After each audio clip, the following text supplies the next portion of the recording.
Wajah anak Nela Karisma yang baru lahir terekspose jadi sorotan. Nela Karisma yang melahirkan anak kedua Dori Harsa pada tanggal cantik meski secara normal.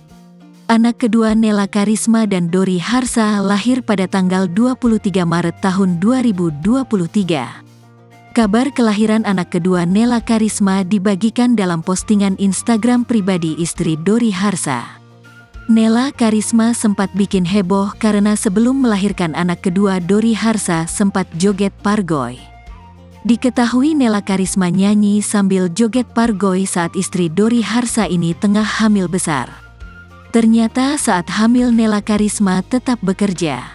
Kini anak kedua Dori Harsa yang lahir pada tanggal 23 Maret tahun 2023 kemarin menuai perhatian. Nela Karisma akhirnya menunjukkan potret anak kedua Dori Harsa. Penyanyi dangdut Nela Karisma melahirkan secara normal anak kedua Dori Harsa. Potret bayi yang baru dilahirkan Nela Karisma akhirnya diposting. Sontak anak kedua Dori Harsa langsung menjadi pusat perhatian.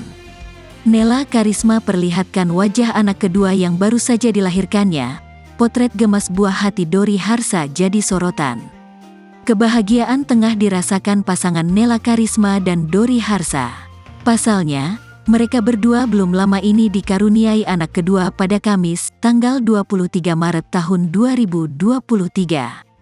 Melalui akun Instagram pribadinya, Nela Karisma menyampaikan kabar tersebut. Tanggal 23 Maret tahun 2023. Matur nuwun Gusti, hari ini luar biasa. Tunggu foto adeknya gendis, tulis Nela Karisma dikutip tribunstyle.com dari Instagram.